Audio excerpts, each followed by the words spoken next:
안녕하십니까. 행복한 안식일 시작 시간 주님 앞에 나오신 모든 분들을 환영합니다. 출애굽기 33장 17절 말씀입니다. 너는 내 목전에 은총을 입었고, 우리가 하나님 앞에 기쁨이 되는 사람이라는 사실, 이 안식일 많이 느끼시기 원합니다. 우리 함께 114장 저녁 일몰의 신비한 광경 함께 부르시겠습니다.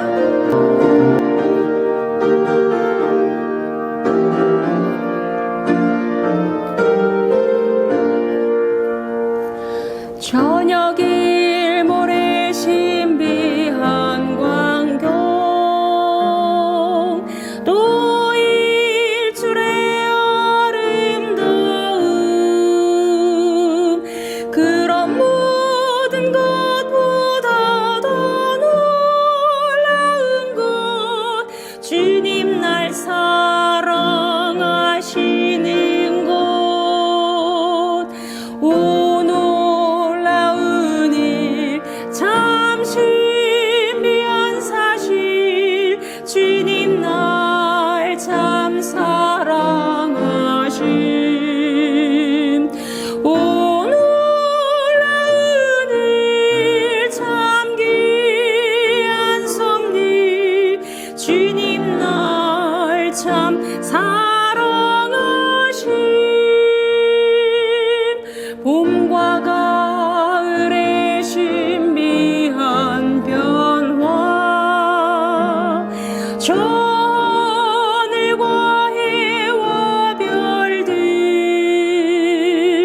그런 모든 것보다 더 놀라운 것, 내 맘속에 싹 트고 있네.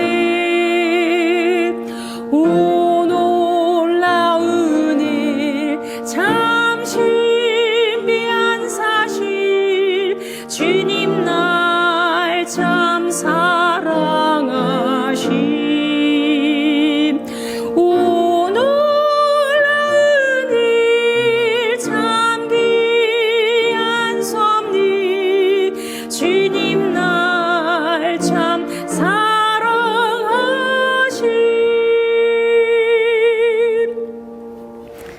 놀라운 일, 우리를 어떻게 그렇게 사랑해 주시는지 참 신비하고 놀라운 일입니다. 감사합니다. 453장 축복받은 이 시간 우리 함께 참여하시겠습니다.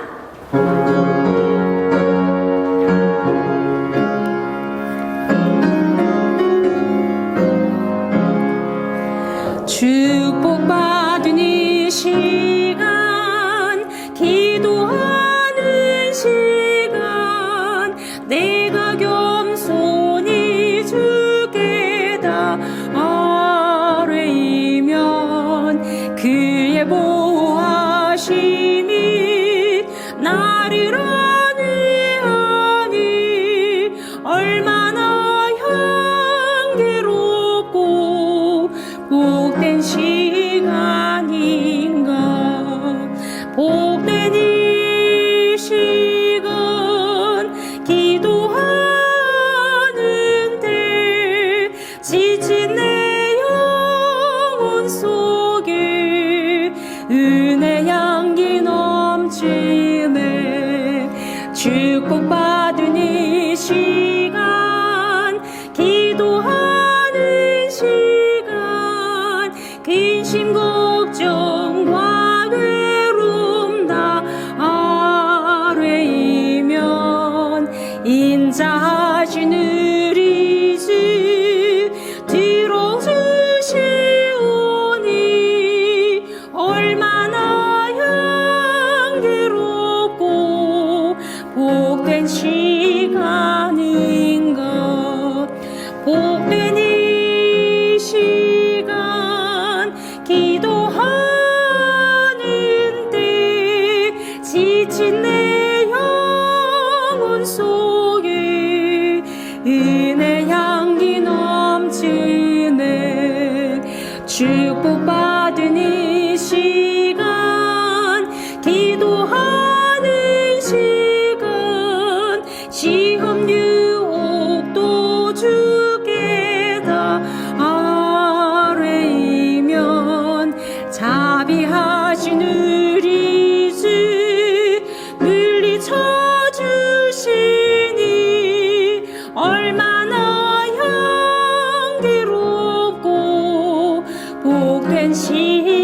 시간인가 복된 이 시간 기도하는 때 지친 내 영혼 속에 은혜 향기 넘치네.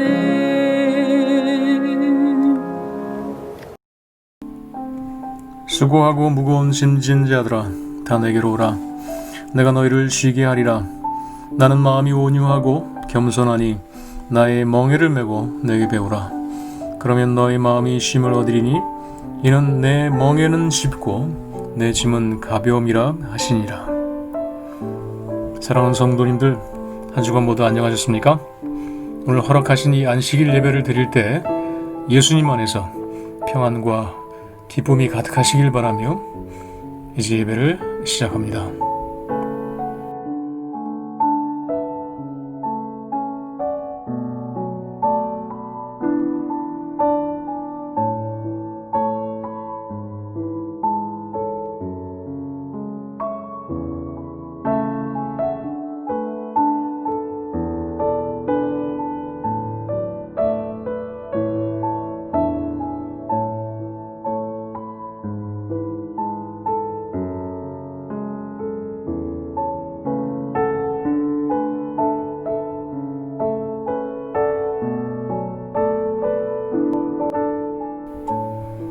처참히 다같이 450장 주와 같이 되기를 힘차게 찬미하시겠습니다.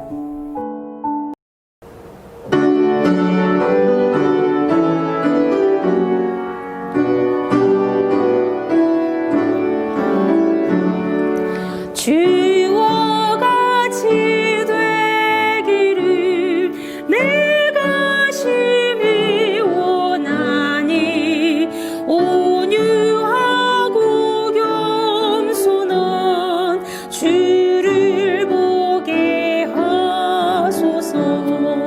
나그네 길 세상을 주와 함께 행할 때 주의 하신 모든 일 따라 행게 하소서.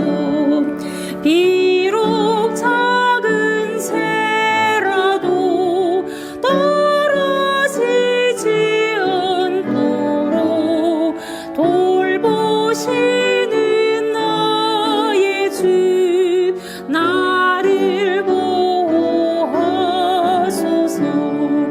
마음이 깨끗하기를 내가 심히 원하니 악한 뜻을 제하고 내 맘속에 갭소서. 주와 같이 되기를 내가 심히 원하니 매일 기도할 때에 응답하여 주소서.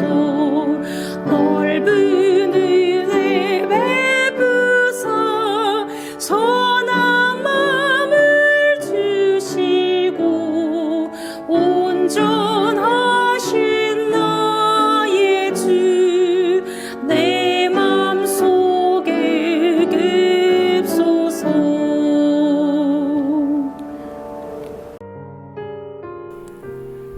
김소영 집사님께서 대표하여 기도해 주시겠습니다. 하늘에 계신 우리 아버지, 지난 한 주도 보호하여 주시고 인도하여 주심을 감사드립니다.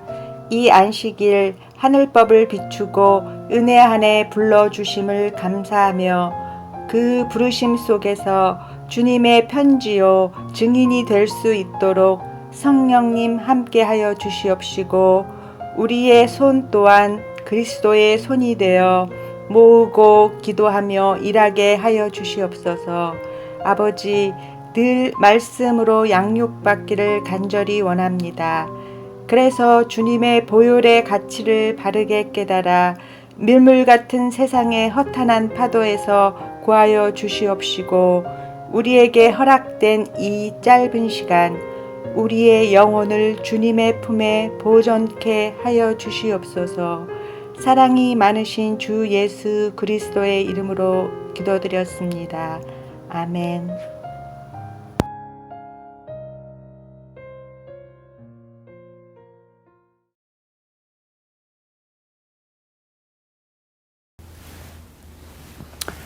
평안하셨습니까? 하나님께서 이 저녁 우리에게 이렇게 말씀하십니다. 예수님께서 대답하시되 첫째는 이것이니 이스라엘아 들으라 주 곧 우리 하나님은 유일한 주시라. 내 마음을 다하고 목숨을 다하고 뜻을 다하고 힘을 다하여 주 너의 하나님을 사랑하라 하신 것이요. 사람이 사람다운 매력을 가지는 것은요, 생명이 있기 때문입니다. 생명이 거두어진 사람, 생명이 떠난 사람, 그가 아무리 예쁘거나 아무리 잘생겼어도 더 이상 매력적이지 않습니다. 아무리 많은 지혜를 가졌던 사람이거나 혹은 아무리 높은 권력을 가졌던 사람이었을지라도요, 생명을 잃은 사람과 함께 같은 공간에서 있기를 원하는 사람은 없습니다. 심지어 가장 사랑하는 사람들, 가족들이라도 결국은 그 생명 잃은 사람은 땅에 묻거나 불에 태워 화장을 하게 됩니다. 입에 담기도 끔찍한 일인데요. 사람이 생명을 잃는다는 것은 그런 것입니다. 여러분, 그러면 그 소중한 생명을 사람이 어떻게 가지게 되었었습니까? 여러분, 어떻게 생명이 유지되고 있으며 또 앞으로도 살아가게 될 것이라는 것을 어떻게 우리가 보장받을 수 있을까요? 여러분, 이 생명이 어떻게 시작되었는지, 이 생명이 어떻게 존재하는지에 대한 생각, 그것이 믿음 혹은 그것이 신앙입니다. 아메바로부터 시작되었다고 믿는 믿음도 있고요. 이제 성경은 하나님께로부터 그것이 생겨났다고 얘기하지요. 하나님께서 흙으로 사람을 빚으셨고요. 하나님의 생명의 호흡, 하나님의 생명의 기운을 사람에게 주셨습니다. 그래서 생명의 하나님과 사람이 관계로 연결되어 있을 때 그 생명이 유지될 수 있는 것입니다. 그러니까 하나님의 그 생명에서 끊어져 버리면, 생명의 하나님과 관계가 끊어져 버리면 생명은 사라져 버리는데요. 그것을 죽음이라고 부르는 것입니다. 그래서 생명의 하나님과 관계가 끊어진 상태를 뭐라 그랬습니까? 우리가 지난 몇 주 동안 배웠던 말씀이죠. 죄라고 한다 그랬죠. 죄요. 하나님과 관계가 끊어진 죄의 모양은 불법, 불의, 사랑 없음, 두려움, 분노, 살인, 여러 가지 모양으로 나타납니다. 죽은 사람의 몸이 이제 생명이 끊어지면 그 순간부터 썩어 들어가기 시작하는 것처럼요. 생명의 하나님을 떠나서 생명을 잃는 사람은 죽은 성품이 드러나기 시작하는 것입니다. 여러분, 도둑질 했고 살인했기 때문에 죽는 게 아니고요. 죽었기 때문에 도둑질도 하고 살인도 하고 미움도 시기도 질투도 그런 걸 하는 것입니다. 하나님께서는 창조를 통해 사람과 관계를 맺으셨어요. 사람은 선악과에서 사단을 선택함으로 하나님과의 관계를 끊어버렸어요. 하나님께서는 다시 또 그날 바로 찾아오셔서 여자의 후손의 약속, 다시 한번 구원의 약속을 주심으로 이제 관계가 연결될 수 있는 가능성을 다시 한번 열어놓으셨습니다. 여러분, 계속 관계의 투쟁입니다. 그래서 신앙은 하나님과 뭘 맺는 거예요? 관계를 맺는 거예요. 하나님이라는 존재가 나와 진짜 그런 생명이 되는 관계인가? 그런 존재인가? 정말 하나님과 나의 관계가 생명을 주고받는 관계인가? 여러분, 그렇다고 생각하십니까? 여러분의 생명을 이어가는데, 여러분이 살아가는데 하나님이라는 분이 그렇게 가치가 있고 의미가 있는 분이십니까? 여러분, 돈보다 중요하신가요? 노후의 안정보다 중요합니까? 내 자녀의 성공보다 중요할까요? 많은 분들이 세 번째에서 걸리더라고요. 그렇게 믿음 좋게 사시다가도 자녀가 직장 얻는 일을 위해서, 자녀가 그래도 직장에서 안 잘리고 안정되는 일을 위해서라면 안식일도 좀 포기하고 이것도 좀 양보하고 하는 모습들을 종종 봅니다. 여러분의 하나님은 그런 모든 것들보다 더 가치 있고 의미 있는 존재이십니까? 하나님께서 나에게 그렇게 중요하고 가치 있는 존재라는 것을 표현하는 것을 예배라고 합니다. 영어로 예배를 worship이라고 그러잖아요. 어떤 분은 설명하기를 worship은 worthship, 그러니까 가치 있음을 표현하고 고백하는 것, 그것이 worship 예배다라고 설명하시더라고요. 참 좋은 설명이라고 생각이 듭니다. 하나님께서 내게 어떤 가치가 있는가를 표현하고 고백하는 것이 예배입니다. 하나님과 어떤 관계, 어떤 종류의 관계를 맺기를 원하는가를 표현하는 것이 예배입니다. 우리 여러분 예배드린다 하면 뭐 예배드리러 간다 하면 사회자가 있고 대표 기도자가 있고 설교가 있고 뭐 때로는 특창이 있고 찬양이 있고 뭐 교회 건물이 있고 또 뭐 어떤 이런저런 형식들, 어떤 이런저런 환경들을 생각하기 쉬운데요. 그것은 예배의 한 표현 방법일 뿐이지 그것 자체가 예배는 아닙니다. 예배는 하나님께서 내게 얼마나 가치 있는 분인지를 표현하는 것, 더 자세히는 하나님과 관계를 맺는 것, 관계를 이어가는 것, 그것이 예배입니다. 그러니까 예배 순서가 진행되고 나는 그 예배 자리에 앉아있고 설교를 들었고 헌금도 냈고 봉사도 했을지라도요, 하나님을 만나는 일이 그날 없었다면, 또 다른 새로운 더 깊은 관계에 들어가는 그런 일이 없었다면 그 순서에 참석했을지라도 예배를 드린 것은 아닌 것입니다. 하나님께서 성경을 통해 우리에게 가르쳐 주시는 사람과 하나님의 관계는 아주 명확합니다. 하나님은 사람에게 생명을 주시는 분이십니다. 사람은 하나님의 생명을 받아서 사는 존재입니다. 그럼 생명을 주고받는 관계예요. 가장 깊은 사랑의 관계죠. 부모와 자녀의 관계가 그렇습니다. 관계 중 가장 깊은 관계는 생명을 주고받는 관계입니다. 하나님은 사람을 창조하심으로 생명을 주셨습니다. 근데 죄로 죽게 되어 버렸어요. 십자가에서 다시 한번 당신의 생명을, 하나님의 생명을 주셨습니다. 그렇게 예배가, 그런 관계가 시작되었고 유지되어 온 것입니다. 여러분, 예배는요, 그러니까 관계이기 때문에 두 당사자가 모여서 맺는 관계이거든요. 하나님은 생명을 우리에게 주심으로 관계를 이어십니다. 사랑하심으로 그 관계를 유지하십니다. 그래서요, 사람도 하나님과의 예배 관계에 들어갈 때는 사랑이 요구됩니다. 그리고 생명이 요구됩니다. 그게 상호간의 관계인 거예요. 하나님께서 내게 얼마나 소중하고 가치 있는 분이신지를 내 모든 사랑과 목숨을 들여 표현하는 것, 그것이 하나님께 드리는 예배라고 하는 것입니다. 오늘 이 안식일 전에 우리 각 가정별로지만 모여서 함께 한 집 예배를 드리고 있잖아요. 우리가 드리는 예배가 그런 의미인 것입니다. 오늘 본문 말씀 다시 한번 우리 소리내서 함께 읽어보실까요? 마가복음 12장 29절 말씀인데요. 예수님께서 대답하시되 첫째는 이것이니 이스라엘아 들으라, 주 곧 우리 하나님은 유일한 주시라. 내 마음을 다하고 목숨을 다하고 뜻을 다하고 힘을 다하여 주 너의 하나님을 사랑하라 하신 것이요. 성경 이 많은 말씀들 중에 가장 중요한 말씀 하나만 좀 꼽아보신다면 제일 중요한 게 뭡니까? 라고 물었을 때 예수님께서 주신 답이었습니다.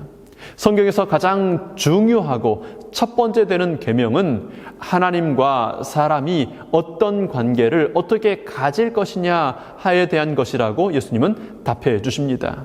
그 관계는요, 목숨을 다하는 관계예요. 다시 말하면 생명이 요구되는 관계라는 말입니다. 그 관계의 가치와 깊이는요, 그 관계를 유지하기 위해서 필요하다면 기꺼이 생명도 내어놓을 수 있는 그런 관계라는 것입니다. 강조하기 위해서 말만 그렇게 하신 게 아니에요. 하나님께서는 실제로 이 관계를 위하여 자신의 목숨을 바치셨습니다. 그리고 필요할 때에는 사람에게도 생명을 바칠 것을 요구해 오셨습니다. 우리가 그래서 그렇게 하나님과의 관계를 위하여 목숨 바친 사람들을 순교자라고 하지 않습니까? 성경에 사람이 하나님과 어떻게 관계를 맺을지를 아주 잘 자세히 설명해 놓은 책이 구약 성경 레위기서입니다. 사람이 하나님과 관계 맺는 걸 예배라고 했지 않습니까? 레위 지파는 하나님과의 그 관계인 예배를 위하여 구별된 지파예요. 그리고 그 레위 지파에게 주신 책이 레위기서예요. 레위 지파 중에도 또 구별된 아론의 자손들이 제사장으로 구별되었고요. 근데 여러분, 이제 창세기 지나고 출애굽기의 재밌는 스토리 지나고 후반부부터 시작해서요. 특별히 레위기서 들어가시면 좀 읽기 어떠시던가요? 어떤 분들은 참 조금 지루하다. 뭐 이렇게 비슷한 얘기를 길게 써놨을까 하는 생각을 해보시기도 했을 겁니다. 양이 몇 마리, 이럴 때는 송아지가 몇 마리, 집비둘기, 산비둘기, 뭐 거기에 또 양 한 마리에 또 소재로 고운 가루, 뭐 기름 섞은 것, 뭐 포도즙, 첫 곡식단은 흔들고, 뭐 이랬을 때는 이렇게 하고 저랬을 땐 저렇게 하고, 아무튼 기억하기도 힘들 만큼 많은 종류의 제사들과 제물들에 관한 이야기가 나열되어 있습니다. 레위기서를 읽으면서 드는 한 가지 생각은요, 예배를 드리는데 어마어마한 생명들이 드려졌구나 하는 것입니다. 최근에 제가 구약 성경을 다시 읽고 있거든요. 성경을 다시 읽으면서 출애굽기, 레위기, 민수기에 기록된 이 제물들을 좀 주목하게 되었습니다. 뭐 일부러 주목하려고 막 그걸 연구하고 있는 건 아니고요. 그냥 읽다 보면 워낙 그 얘기들이 많이 나오기 때문에 피 흘리는 제사 이야기들을 보게 되는 것입니다. 하나님께서 피 흘리는 제사를 얼마나 중요하게 생각했는지를 그 양과 자주 나오는 빈도수를 보면 좀 생각해 볼 수 있을 수밖에 없는 것입니다. 출애굽기에 시작해서 레위기서에서 아주 본격적으로 자세하게 설명하던 그것이 민수기에 오면 여러 가지 이야기들 중에 또 반복됩니다. 민수기 이제 마지막 후반부인 28장, 29장에 가면 이제 출애굽기, 레위기, 그리고 민수기에 잠깐 나왔던 그 모든 피 흘리는 제사들을 다시 한번 좀 정리하는 얘기가 나옵니다. 잠깐 한번 좀 같이 보시면 이렇습니다. 혹시 여러분 더 자세한 얘기를 알고 싶으시면 민수기 28장과 29장을 좀 보시면 좋겠습니다. 일단은 상번제라는 게 있어요. 항상 상자를 써서 매일 드리는, 항상 드리는 번제, 매일 드리는 제사인데요. 아침과 저녁에 드리는입니다. 여기서 저녁은 트와일라이트라고 영어 성경에 보면 돼 있거든요. 그러니까 오전 9시, 오후 3시. 무슨 시간이죠? 예수님이 돌아가신 시간과 못 박히신 시간. 예수님의 십자가 죽으심을 매일 상기하도록 상번제가 드려졌어요. 1년 되고 흠없는 숫 양이 오전에 한 마리, 아침에 한 마리, 오후, 저녁에 한 마리, 2마리가 드려졌습니다. 이건 1년 365일 매일 드리는 거예요. 2마리씩이요. 그리고 매 7일 안식일마다 번제를 드리는데 1년 되고 흠없는 숫 양 2마리를 상번제 외에 안식일 번제로 드립니다.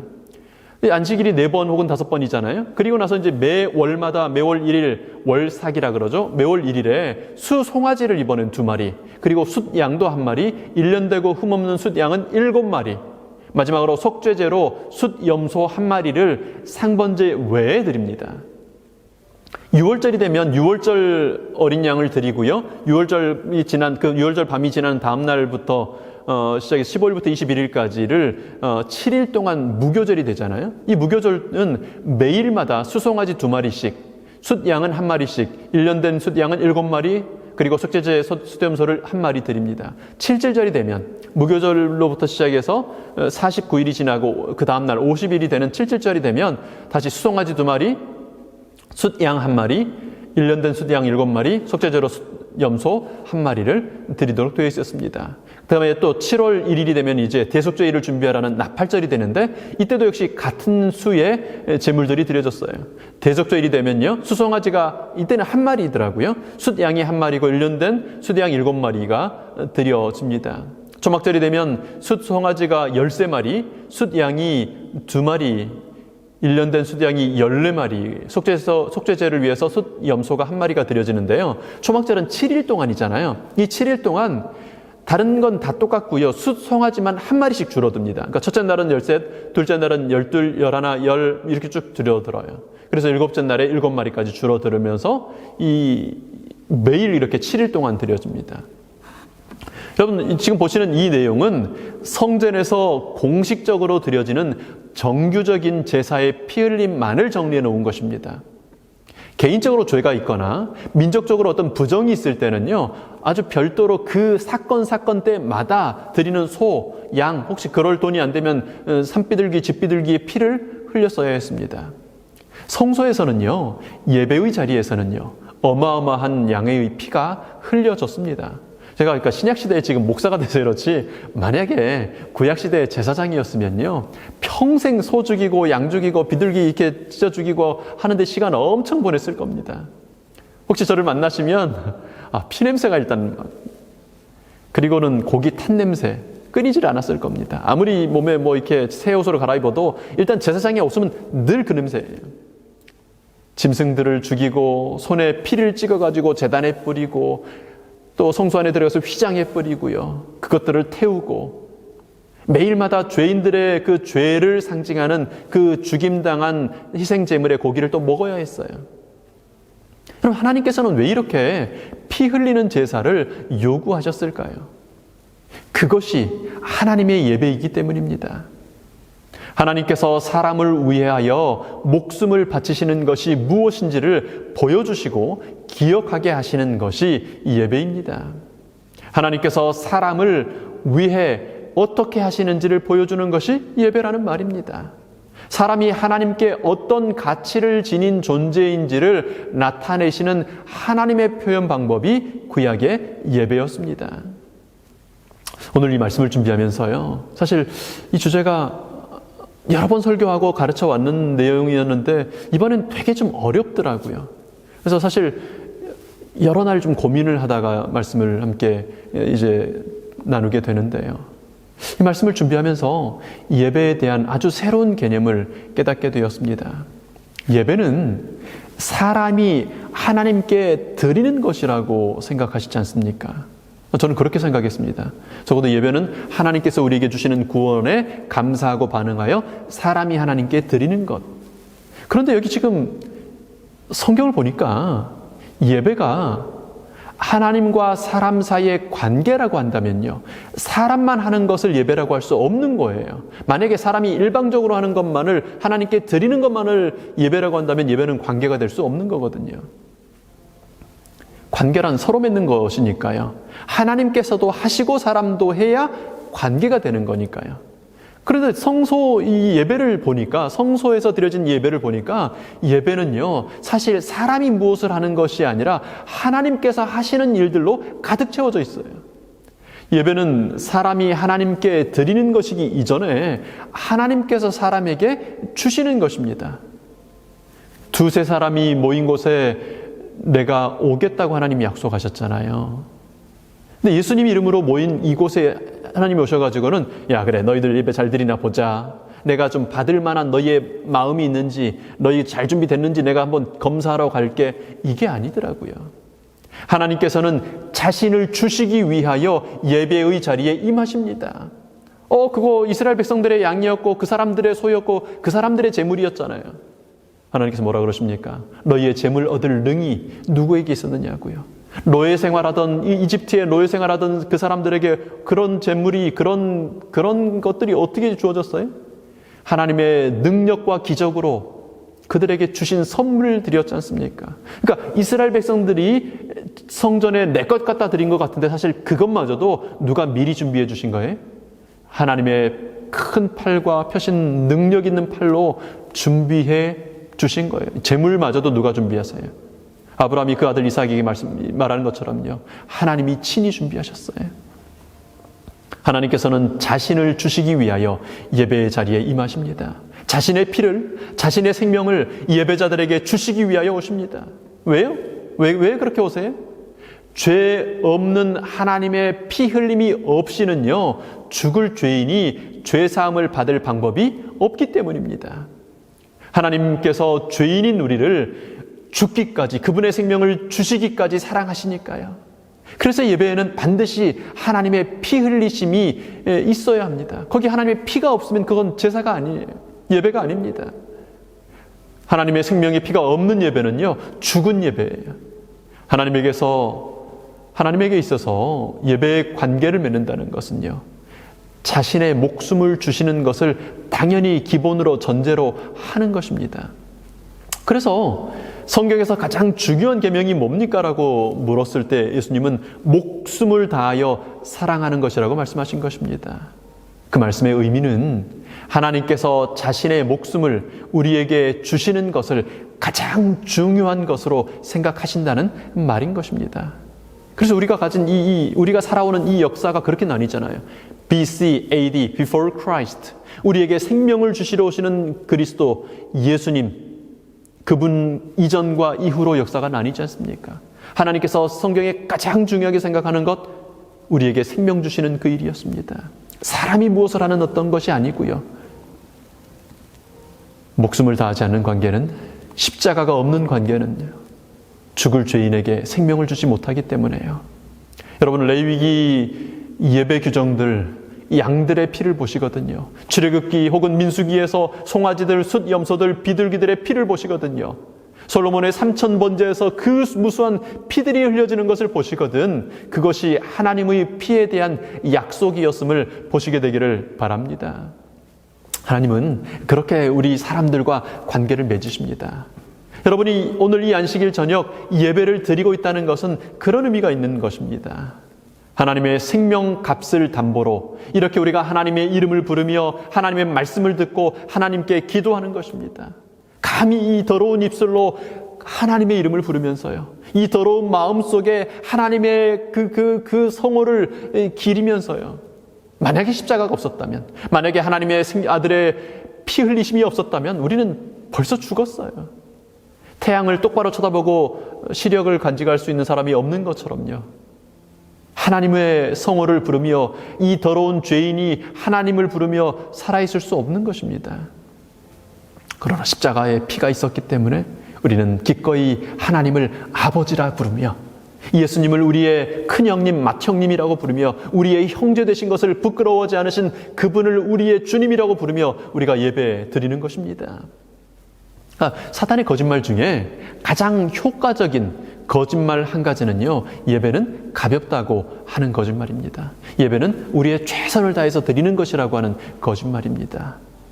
사탄은 예배를 한 10불, 15불쯤 내고 보는 영화 한 편으로 만들기를 좋아합니다. 언제든지 급하면 좀 밀어놨다가 언제라도 내가 또 여유되면 볼 수 있는 그런 것으로요. 좋은 강연 한 편 듣는 것으로 만들기를 좋아합니다. 그래서 예배는 내 마음이 감동을 받는 것, 내가 감동을 받아서 뭔가 좀 뭉클해지는 것, 그래서 내 마음을 하나님께 저도 이렇게 감동받아서요 라고 아멘 한마디 하는 것, 이런 것이라고 생각하게 하기를 좋아합니다. 그리고 현대 예배는 진짜 그렇게 됐어요. 그래서 무대에는, 단상에는 더 음악이 아주 화려해야 되고, 더 감동을 잘 쥐어짜내는 거여야 되고, 찬양 인도자들이 더 많아져야 되고, 그렇게 되어버렸습니다. 강연처럼요. 혹은 어떤 연주처럼요. 아니요. 예배는 그런 것이 아닙니다. 하나님의 생명을 담보로 깔고 앉아서 그 위에서 드리는 것이 예배입니다. 그래서 나의 생명도 이제는 나의 생명, 하나님께 받은 이 생명 기꺼이 드릴 만큼 하나님께서도 내게 가치가 있다고 고백하는 것이 예배인 것입니다. 매일 아침과 저녁에 실제로 양이 죽었어요. 그것이 예배였습니다. 양의 죽음이 없다면 그것은 예배가 아니었습니다. 송아지의 죽음이 없다면 그것은 예배가 아니었어요. 비둘기가 피 흘리지 않는다면 그것은 예배가 아니었습니다. 여러분, 하나님은 이렇게 예배하는 자들을 찾으십니다. 피냄새를 맡는 예배요. 내 죄로 인한 고통스러운 죽음에서 고개를 돌리지 않는 예배요. 내 죄가 그렇게 하나님의 아들의 피를 흘렸다는 사실을 인정하는 예배요. 그것 때문에 마음이 옷을 찢지 않고 마음을 찢는 그런 예배요. 그래서 신령과 진정으로 드릴 수밖에 없는 그런 예배요. 저 목사님이 설교를 잘한다 못한다, 오늘 찬양 인도자가 어떻다, 사회자가 말을 잘한다 못한다, 능숙하다, 그런 게 아니고요. 오늘 저녁에는 교인들이 많이 모였다, 우리 교회는 크다 작다, 그런 거 아니고요. 우리의 온 마음이, 우리의 모든 시선이 죽임당하신 어린 양이신 그리스도 예수님께만 고정되어 있는 그런 예배요. 하나님은 그렇게 예배드리는 자들을 찾으십니다. 그렇게 목숨을 다하여 하나님을 사랑하는 것, 생명으로 예배드리는 것이 가장 크고 첫째 되는 계명입니다. 이런 예배를 통해서 산 사람, 생명 받은 사람이 되어야 그 다음 계명인 내 이웃을 내 몸처럼 사랑하라는 그 다음 행동에 관한 계명들이 이제 실천될 수 있는 것입니다. 하나님은 우리와의 관계, 우리의 예배에 당신의 목숨을 바치셨습니다. 그러니 여러분, 목숨 걸고 예배 드리시게 되기를 바랍니다. 조금 바쁘면 밀어놓고 조금 피곤하면 제낄 수 있는 그런 예배가 아니고요. 내 사정이 있으면 얼마든지, 내 감정이 상하면 얼마든지 그런 예배가 아니고요. 내 생명을 기꺼이 드리겠다고 고백하면서 예배의 자리에 앉게 되시기를 바랍니다. 여러분, 특별히 진짜 그렇게 하기를 원하신다면 그렇게 할 수 있게 해달라고 성령 하나님의 도우심을 구해야 합니다. 유대인들이 한 주를 세는 법 아시죠? 안식 후 첫째 날, 둘째 날, 셋째 날, 다섯째 날, 예비일, 그리고 안식일. 매일을 안식일을 중심으로 살아왔었습니다. 특별히 안식일 전날을 예비일이라고 부릅니다. 우리도 사실 그렇게 부르죠. 오늘 예비일이 되었습니다. 그럼 뭘 예비한다는 말입니까? 뭘 예비해야 할까요? 아니, 해지면 교회 가면 되고, 교회 가면 뭐 사회 장로님 사회 보실 거고, 집사님 대표기도 하실 거고, 뭐 찬양할 거고, 목사님 설교할 거고, 그냥 가서 앉아 있으면 되지. 뭘 미리 준비해야 돼요? 내가 교회 재직도 아니고 무슨 목사도 아닌데. 내 생명 드릴 수 있기를 예비해야 합니다. 실제로 여러분, 십자가가 세워지기 전날요, 그 피의 제사를 드리기 전날 예수님 어떻게 예비하셨는지 아시지요? 영원한 속죄의 피 흘림이 있기 전에요, 예비하셨는데요. 어떻게 예비하셨어요? 어디로 갔습니까? 겟세마네 동산에 갔어요. 거기서 뭐 하셨어요? 그의 가장 사랑하는 제자들을 가까이 부르셨어요. 기도의 동지들을 부르셔서 제발 나를 위하여 나와 함께 기도해달라고 요청하시고요, 피땀을 흘리면서 기도하셨습니다. 내가 이 십자가를 감당할 수 있게 해달라고요. 이 피 흘림을 감당할 수 있게 해달라고요. 이 피 흘리는 예배, 속죄의 예배, 생명의 예배, 내가 기꺼이 참석할 수 있게 해달라고 기도하심으로, 피땀을 흘리며 기도하심으로 그 예배를 예비하셨습니다. 여러분, 우리 내 생명을 드릴 수 있게 해달라고, 아니요, 그 전에 우리를 위하여, 나를 위하여 흘리신 예수님의 십자가의 피를 볼 수 있게, 느낄 수 있게, 받아들일 수 있게 해달라고 기도해야 합니다. 피 흘리는 제사가 되도록요, 사단의 시험에서 벗어나 하나님께 온전히 집중하는 예배가 되게 해달라고요. 그저 콘서트 한번 참석하는 것으로, 그래서 오늘은 재밌었다, 오늘은 감동적이었다, 오늘은 아니다, 나의 감정을 중심으로 그런 예배 드리지 않도록요. 여러분, 하나님과의 관계는, 예배는 십자가의 생명을 받는 것이고요, 또 나의 생명을 드리는 것임을 기억하시게 되기를 바랍니다. 그것이 크고 첫째 되는 가장 중요한 계명임을 기억하시게 되기를 바랍니다. 성령 하나님의 도우심을 통하여 나를 위하여 주어진 피 흘림을 받을 수 있는 예배자가 되게 해달라고 예비일마다 기도함으로 준비하시게 되기를 바랍니다. 생명을 받는, 그래서 목숨을 다하여 사랑하고 예배하는 예배자들이 되시기를 간절히 축원합니다. 근데 서글프게도요, 그렇게 제공해 주신, 준비해 주신 하나님의 생명을 받아들이는 일이 참 드뭅니다. 내일 더 자세하게 살피겠습니다만은 사람은 자기 제물로 예배드리기를 참 좋아해 왔습니다. 사실 저도 여기까지 말씀을 준비해 놓고 계속 저 자신에게 물었습니다. 피 흘림이 있는 예배라는 게 뭘까? 십자가가 있는 예배라는 것이 어떻게 하라는 말일까? 매 예배마다 예컨대 한 사람당 100불씩 가지고 오세요. 뭐 일주일에 3시간은 전도해야 그게 제대로 된 예배입니다. 뭐 이렇게 얘기해 주면 차라리 쉬울 것 같아요. 실제로 어떤 교단은 그렇게 합니다. 뭐 일주일에 이틀, 하루에 한 번에 뭐 3시간씩은 전도해야 구원받는다. 뭐 이렇게 얘기해요. 아니, 지금은 보이지도 않는 2000년 전의 십자가가 있는 예배를 드린다는 것, 하나님께서 준비하신 하나님의 생명을 받아들이는 예배를 드린다는 것, 만져지지도 않고 이게 뭐 검증이 되는 것도 아닙니다. 그래서요, 보이지도 않고 만져지지도 않는 하나님의 생명을 받아들이려면 우리의 의지가 필요합니다. 그렇게 하겠다는 결심, 마음의 결심이 필요해요. 그래서 하나님께서 구약에서 그리고 신약에서 다시 이렇게 강조하시는 것입니다. 오늘 우리 본문 말씀이에요. 30절에 뭐라 그랬습니까? 내 마음을 다하고 뜻을 다하고 힘을 다하라고요. 힘을 다하여 의도적으로 기도하셔야 합니다. 힘을 다해서 성령 하나님의 도우심을 간절히 구해야 합니다. 시간을 정해놓고요, 잊어버리지 말고 예비하셔야 합니다. 어떤 분에게는 오늘 이 저녁 설교가 대단히, 이 말씀이 대단히 공허하게 들릴 수 있을 겁니다. 무슨 얘기야 도대체? 그러나 우리가 힘을 다하여 성령님의 도우심을 구하고 성령 하나님께서 우리의 마음에 피 흘리신 예수님을 보여주시면요, 피 흘림이 있는 예배에 관한 이 소식은요, 가장 아름다운 멜로디로 여러분의 마음을 울릴 것입니다. 십자가가 있는 예배, 하나님이 주시는 생명을 받는 예배에 동참하기로 뜻을 정하셔야 합니다. 하나님, 제가 그런 예배를 드리겠습니다. 하나님, 십자가 예배에 참석하기를 원합니다. 그것이 무슨 말인지 아직 모르지만요, 어떻게 하는 것인지 정확히 이해를 못하지만요, 하나님, 하나님께서 저에게 생명을 주셨다면 그것을 받기를 원합니다. 다니엘이 뜻을 정했던 것처럼요, 어떻게 할 수 있는지, 이게 가능이나 한지 모르지만 먼저 뜻을 정했던 것처럼요, 뜻을 다하여 사랑하기로, 예배하기로 여러분의 의지를 하나님께 드려야 합니다. 그렇게 하시면요, 십자가의 피 흘림을 나의 마음에 받아들이기로 뜻을 정하고 성령님을 구하시면요, 기적이 일어납니다. 우리의 어두운 눈이요, 하나님을 보게 돼요. 우리의 굳은 마음이 십자가를 느끼게 됩니다. 2000년 전 갈바리 언덕에 세워졌던 그 십자가가 내 가슴에 세워져요. 하나님 약속하시기를 너희가 전심으로 나를 찾고 찾으면 나를 만나리라고 약속하시지 않았습니까? 여러분, 그렇게 하나님의 생명을 받아들이면, 예배를 통하여 십자가의 피를 받아들이면 어떤 일이 일어날까요?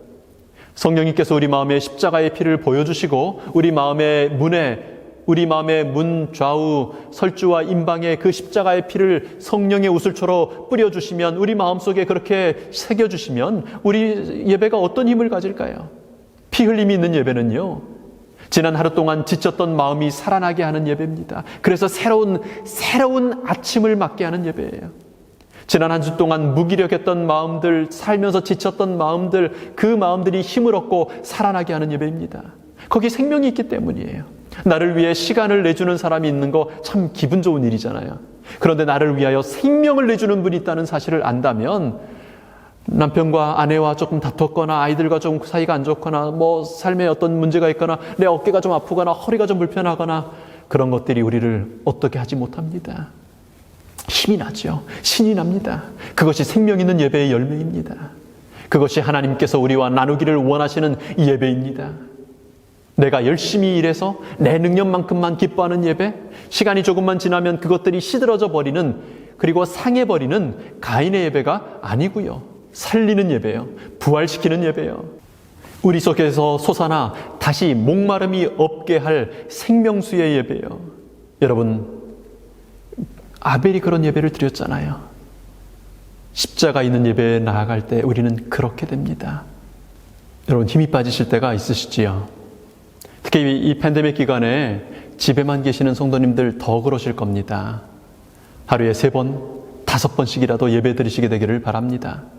예수님의 십자가를 생각하시면서 찬양하시기 바랍니다. 기도하시기 바랍니다. 말씀을 소리내어 낭독하시면서 십자가의 승리를, 나를 위해 흘리신 그 피의 승리를 선포하시기 바랍니다. 힘이 납니다. 용기가, 활력이 다시 솟아납니다. 여러분, 이미 그런 경험들 하셨으리라고 해오고 계시리라고 생각합니다.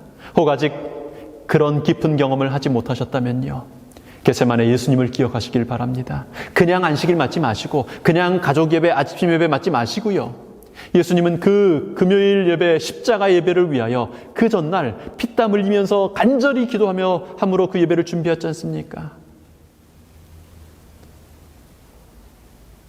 우리도 그렇게 예배를 준비하는 예배, 준비된 예배를 드리신다면, 성령 하나님의 도우심을 구하는 예배를 드리신다면 예수님처럼 다 이루었다고 선언하는 승리의 예배를 드리실 수 있습니다. 여러분, 그 금요일 6월절 예배에는 승리가 있었습니다. 십자가 강도 같은 죄인도 살리는 구원의 기쁨이 있었습니다. 이는 진실로 하나님의 아들이었도다라고 고백하는 이방인 로마 백부장, 그 사람의 입마저도 고백하게 하는 고백이 있었습니다. 하나님은 우리를 그런 예배로 초청하십니다. 승리하는 예배요, 살리는 예배요, 구원하는 예배요, 나도 모르게 나의 입술에서 고백이 터져나오게 하는 그런 예배로, 피 흘림이 있는 그 예배로 우리를 초청하십니다. 십자가의 예배요, 피땀 흘려 하나님께서 친히 준비하신 예배요. 여러분, 그 예배에 들어가지 않으시겠습니까? 매 안식일, 매 아침 그런 예배를 드리지 않으시겠습니까? 아담과 하와 때로부터 지난 6000년 내내 인류의 역사는 예배 전쟁의 역사였습니다. 내일 우리 그 내용을 조금 더 자세히 묵상하도록 하겠습니다. 우리는 지금도 누구에게 그리고 어떤 예배를 드릴 것인가에 대한 예배의 한복판에 서 있습니다. 생명이 있는 예배, 피 흘림이 있는 예배, 십자가의 예배를 예수님 준비하셨습니다. 그 좋은 예배에 함께 하심으로 힘나고 신나는 생명이 넘쳐나는 하나님의 자녀들이 되시기를 축원합니다. 우리 가족들과 함께 기도하시겠습니다. 우리 함께 기도하실 제목은요, 피 흘림이 있는 십자가의 예배만이 참 예배라는 사실을 깊이 인식하고 믿을 수 있도록 우리 기도하면 좋겠습니다. 목숨을 다하고 뜻을 다하고 힘을 다하여 예배하는 아벨 같은 예배자들이 될 수 있도록 우리 기도하면 좋겠습니다. 가인의 제단 앞에서 여전히 하나님 섬긴다고 착각하는 그리스도인들이 참 많습니다. 우리 그분들을 위해서 기도해 주시면 좋겠습니다. 새 천사의 기별, 참 예배 회복의 기별을 전하는 나와 그리고 우리 모든 교회가 될 수 있도록 기도하시면 좋겠고요. 우리 가족의 가족 예배를 위해서 기도하시면 좋겠습니다.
아버지 하나님, 저희들을 하나님의 예배의 자리로, 하나님께서 친히 하나님의 피로 준비하신 십자가의 예배 자리로 불러주셔서 감사합니다. 저희는 저희가 하나님께 예배를 드리는 것이라고 생각해 왔습니다. 그런데 예배는 사람이 하나님께 드리는 것이 아니라 하나님께서 사람에게 주시는 것임을 이 저녁 말씀을 통하여 깨닫게 하시니 감사합니다. 그래서 피 없는 예배는 악이고 죄인 것임을 깨닫게 해주셔서 감사합니다. 이제 저희들 매 예배마다 십자가에 피 있는 예배를 드리도록 인도하여 주시옵소서. 그리스도의 십자가에 보혈 있는 예배를 드리도록 인도하여 주시옵소서. 그래서 죽음의 유월절이 다가올 때 우리의 마음의 설주들과 임방에, 우리 마음의 문에 십자가의 피를 바르지 않고 예배의 자리에 있지 않도록 주님 인도하여 주시옵소서. 그래서 힘나게 하는 생명 있는 예배, 신나게 하는 생명 있는 예배에 우리 모두 참여하게 하시고, 예배를 통하여 힘을 얻고, 예배를 통하여 능력을 얻고, 예배를 통하여 하나님 만나고, 이 죄 많은 세상에 나아가는 저희들 되도록 인도하여 주시옵소서. 하나님, 이제 저희들 그렇게 하나님의 생명 안에 쉬기를 원합니다. 이 밤 또 주시는 밤의 잠을 통하여 하나님의 쉼을 배우게 하시고, 밝은 아침 일어날 때는 주의 주시는 쉼을 통하여 주시는 힘으로 일어나도록 인도하여 주시옵소서. 고마우신 예수님 이름으로 기도합니다. 아멘.